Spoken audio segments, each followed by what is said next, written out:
The rain had been falling for 3 days straight in the summer of 1878, turning the black forest floor into a black sponge that sucked at boots and hooves alike.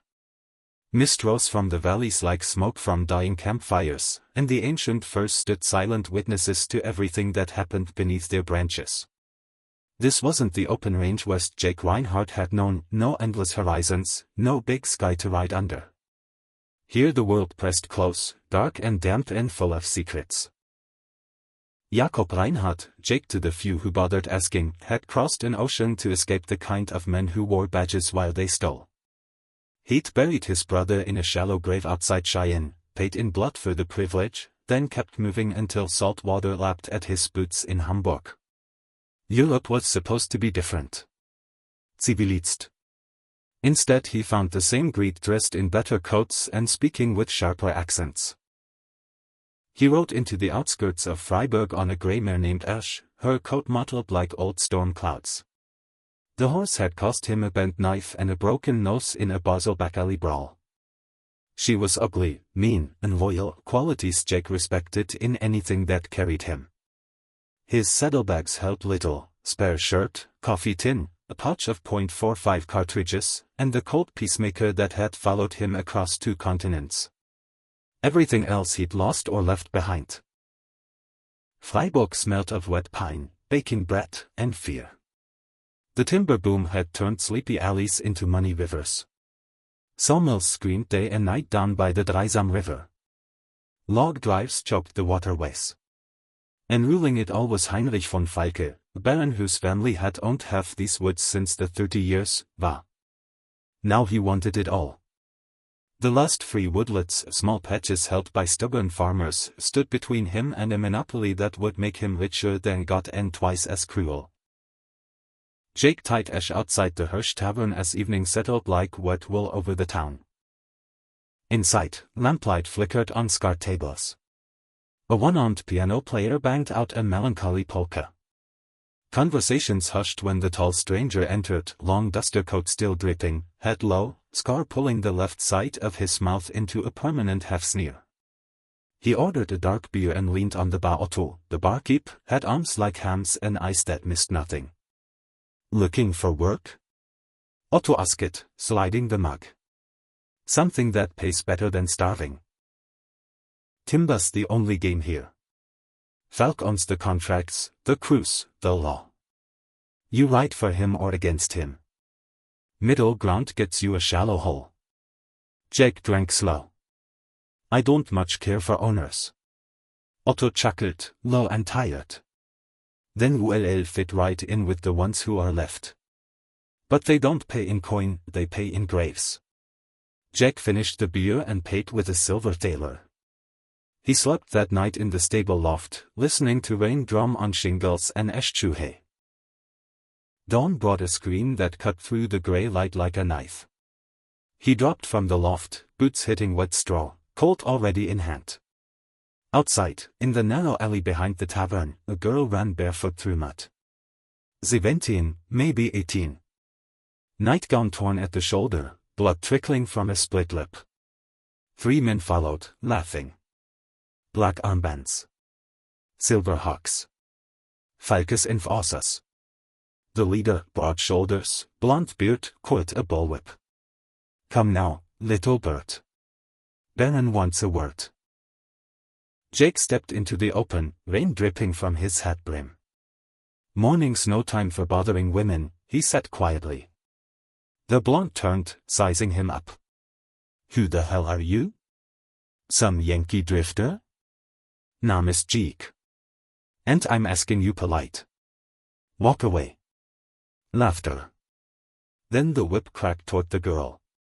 Jake's first shot took the whip out of the man's hand along with 2 fingers. The second punched through another man's thigh, dropping him screaming. The third raised both hands and backed up fast. "Next one goes between the eyes," Jake said. "Your choice." They chose retreat, dragging their bleeding friend into the mist.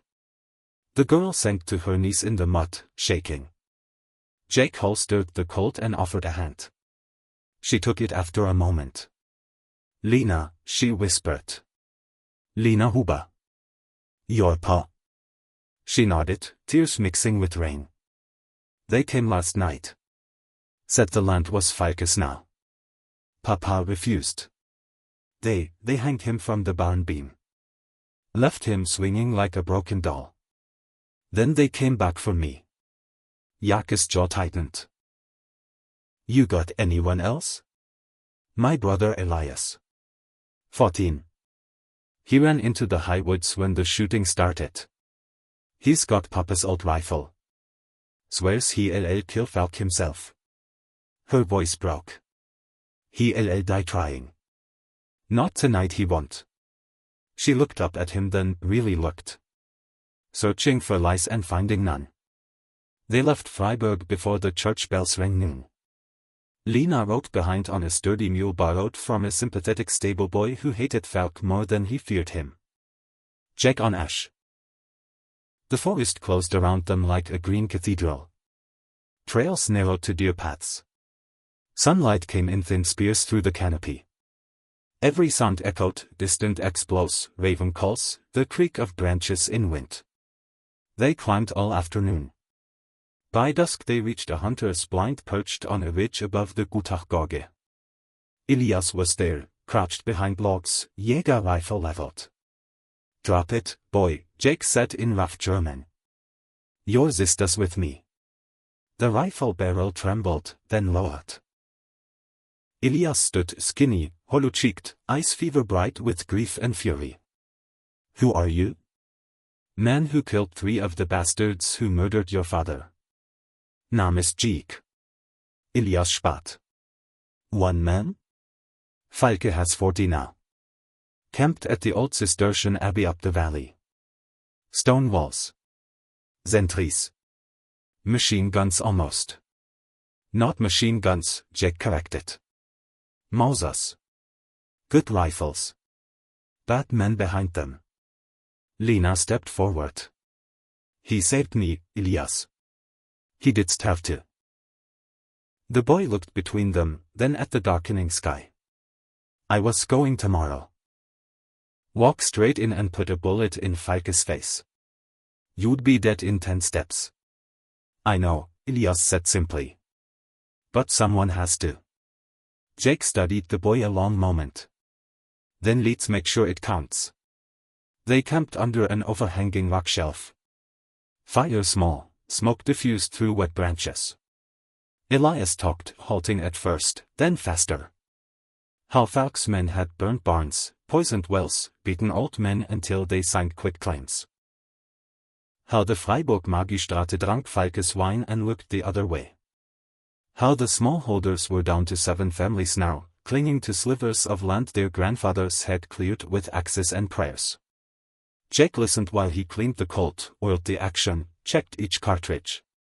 When Elias finished, Jake spoke. Reminds me of Wyoming. Big men wanting everything. Small men saying no. Blood every time. You lose someone? Elias asked. Brother. Pinkertons shot him over cows that weren't even his. I settled the score. Kept riding. Silence fell, broken only by rain pattering on leaves. Elias finally said, I don't want to die. But I can't live with this either. Jake nodded. Then we don't go in brave. We go in smart. Next morning they scouted from high ground. The abbey ruins sat in a bowl valley, crumbling cloisters, a half-fallen church tower. Falke's camp sprawled inside like a tumor. Tents, corrals, cook fires. 40 men at least. Horses. Supply wagons. Sentries walking the old walls. In the center, a grand tent with silver hawk banners. Falke's. Jake counted escape routes, wind direction, dead ground. Head-on suicide. Elias' mouth quirked. The forest listens to us, not them. For 3 days they prepared. Elias showed Jake hidden trails, bogs that would swallow a horse, ancient charcoal pits, wind gaps where sound carried for miles. Jake taught the boy things learned hard in deserts and badlands, how to spook a herd into stampede, how to use mirrors or bright metal to flash false signals. How black powder and pitch could turn night into hell. They scavenged. Old miner caches yielded powder horns. Hot springs gave sulfur. Pine resin became pitch pots.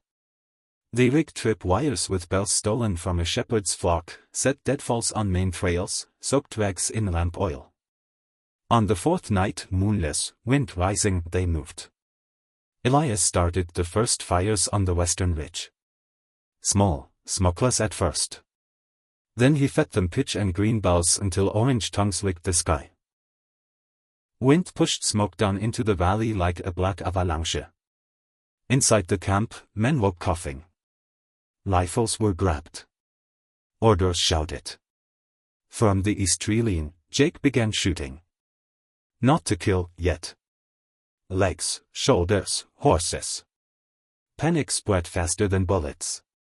A corral gate was cut, 30 horses bolted through tents, trampling canvas and men. Then the real surprise, Elias lit the powder trains. Thin black snakes of powder leading from the tree to Falke's ammunition wagons. The first blast lit the night like daylight. Wooden crates disintegrated. Shells cooked off in chains, pop pop pop like hell's popcorn. Men screamed. Horses reared. Falke burst from his tent in shirt sleeves and braces, Mauser in hand. Tall, silver-haired, face carved from ice and arrogance. He roared orders, trying to rally his men. Jake was already inside the smoke, moving low. He'd swapped the duster for a dark wool coat Elias lent him. Shadow to shadow. Falke saw him first. You. The American dog. Jake stopped 20 paces away. Colt steady. This is for a man you hanged, he said. For a boy who won't forget. For every acre you thought you could steal. Falke laukit, Colt, bitter. Kill me and 10 more like me will come. The forest belongs to money now. Maybe, Jake said. But tonight it belongs to the dead. The Colt spoke once. Clean through the chest. Falke stark gerät, looked surprised, then fell. The camp collapsed after that. Men fled into burning woods. Some threw down weapons and begged. Jake let them live. Elias appeared from the smoke, rifle smoking, face streaked black. It's done, the boy said. Not yet. They found the last of Falke's lieutenants trying to escape on horseback. Jahres' shot brought the horse down. The man crawled, pleading. Elias raised his father's rifle. Jake put a hand on the barrel. Let him run. Let him tell what happened here. The man scrambled away into the dark. Dawn came slow and gray. The abbey smoldered. Smoke drifted toward the Rhine like a funeral veil. From the ridge, Jake, Lena, and Elias watched small figures, surviving smallholders, already moving back toward their land. Elias turned to Jake. You riding on? Always Donnerstag. Lena stepped close. The farm's still there. Roof needs fixing. Fields need hands. Jake looked at her, really looked. Then at the boy. Then at the endless green sea of trees. Frontiers don't hold a man, he said softly. They just borrow him for a while. He swung into the saddle. Ash snorted, ready. Elias raised a hand. Lena held his eyes until the mist took him. Jake rode west, not toward America, but deeper into the hills. Toward whatever came next. A scar, a gun, and the memory of 2 kids who might grow up free. Years later, in Freiburg taverns and remote farmhouses, they still spoke his name in low voices. The American who rode out of nowhere, broke a baron's empire in one bloody night, and vanished like smoke. Some said he drowned crossing the Atlantic again. Some swore he lived in the high woods, guardian spirit of the free plots. But on winter evenings when the wind howled through the firs and snow dusted the trails, old men by fires would pause, listen, and smile. Hofbeats. faint, far, passing through. And somewhere in the endless Schwarzwald, a scarred drifter still wrote, looking not for peace, but for the next place that needed a stranger with nothing left to lose.